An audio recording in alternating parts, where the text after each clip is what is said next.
Hey everyone, it's CL. So yesterday I did participate in a Trump protest, and that's kind of why I'm making this video today, to kind of explain why I participated in that protest.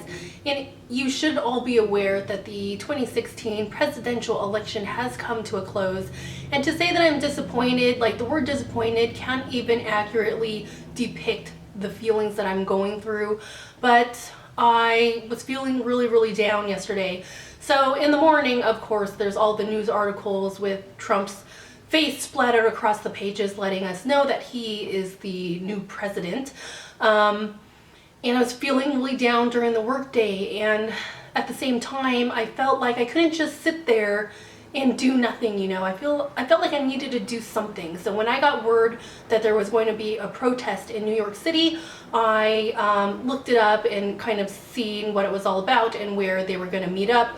I met at the group in Columbus Circle, mainly honestly because it was just easier for me to walk to from where I got off on the train. So yeah, we met up at Columbus Circle, and the reason why I participated in the protest is not necessarily to protest the election results, but for myself to protest the things and ideas that Donald Trump represents.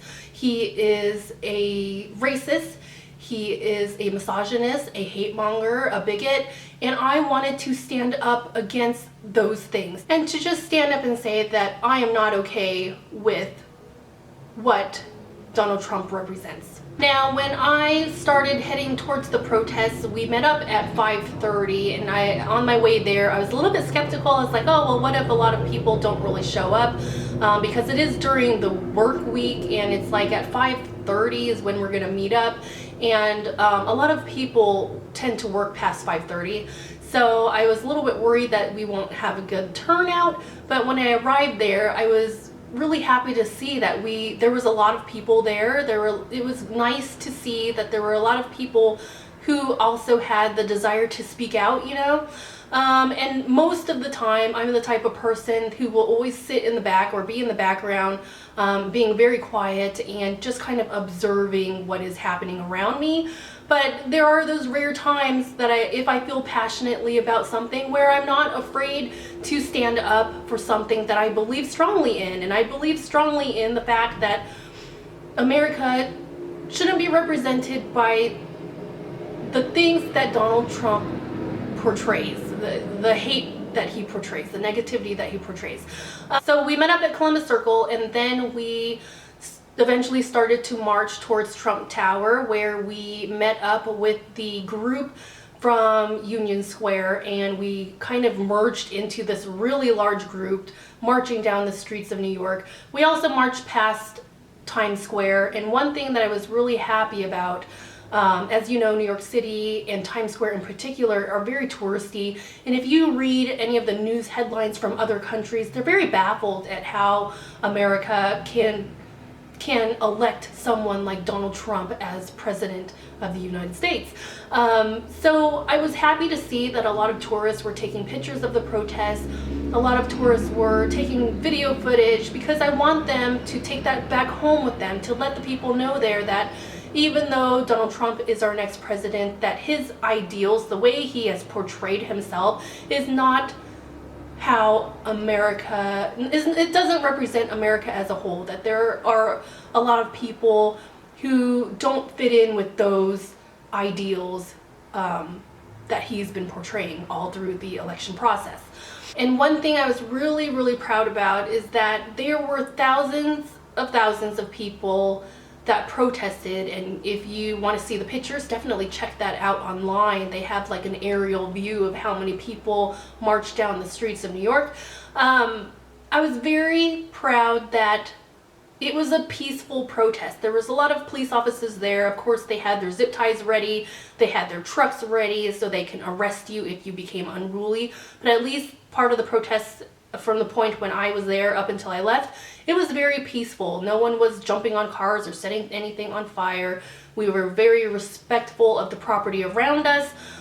Even when it came to, you know, like an intersection, people were very respectable of the cars, that we were careful to walk in between them and not to ding them or touch them in any way. So at least the part that I was exposed to was a very peaceful protest. And I also seen that a few moms brought their kids, and a few moms in particular brought their daughters. And that really touched me because I am a mom with a daughter, and that is also another reason why I'm speaking out, is for my daughter, because the things Donald Trump has said about women, the alleged things that he has done about like groping women, assaulting women, I want to be a good example for my daughter that even though her and I are quiet people, we're very introverted, that there are times where we do have to find our voice and speak up and stand our ground for something we're passionate about, that we strongly believe in. And when I left for the protest, I did explain to my daughter in very simple terms why I was going.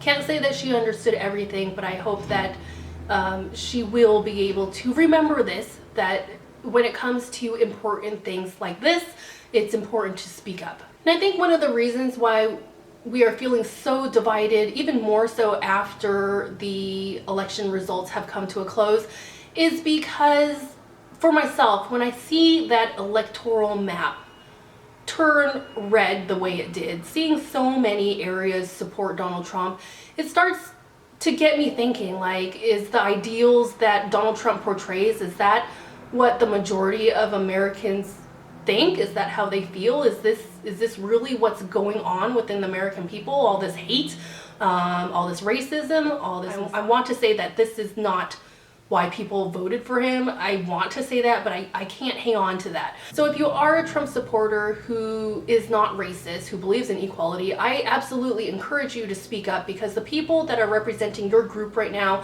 the people within your group with the loudest voices, are the racists and the bigots. And if that is not an accurate representation of what you're all about, then I encourage you to speak up so we can be told otherwise, so we can learn otherwise, that those people with the louder voices is not an accurate representation of who you are. So essentially, the reason why I'm making this video is to encourage more people to speak up. Just don't sit idly at home, you know. And if you're one of those people that are saying that now that Donald Trump is president, you're going to move to another country, even if you say that jokingly, stop doing that. Plant your feet firmly on the ground. Let them know that you are not afraid. We may have lost the election, but the fight is far from over. So please use your voice to speak up, speak out, whether that be via YouTube, Facebook, Twitter, in some way, let your voice be heard. So now I just want to do a couple shout outs. I want to shout out Wicked Jr. 89. We'll link her channel down below. She is one of the first people who I have seen posted a YouTube video kind of speaking out and expressing how they feel now that the election results have come to a close. And also I want to shout out Richard Denney. He has a booktube channel. He hasn't made any videos, but he's very active on Twitter, and he said a lot of true words, so I definitely encourage you to check out his Twitter and also check out his booktube video if you're into books. So yes, I encourage you to speak out. I encourage you to speak up. Just don't sit idly at home being sad. Let's go ahead and continue the fight. And if you are interested in seeing a couple clips from the protests, stay tuned for the next few clips. It is dark, it was rainy, we were marching, so the camera's shaky, so not the best footage, but we'll give you kind of idea of what went on. Other than that, thank you for watching. Leave me a comment down below. Let me know what you think, and I will see you later. Hey, hey, ho, ho, Donald Trump has got to go.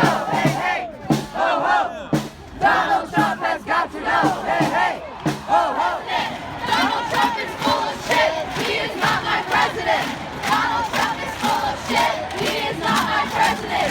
Donald Trump is full of shit. He is not my president.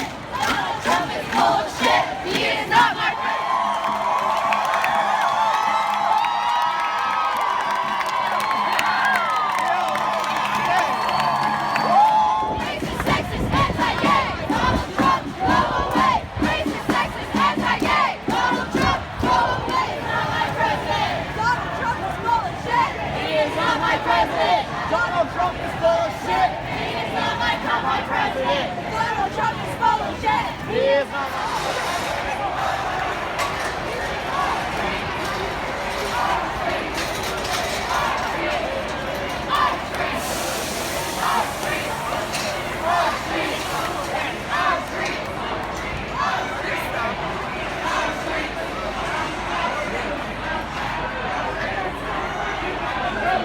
Shoutouts going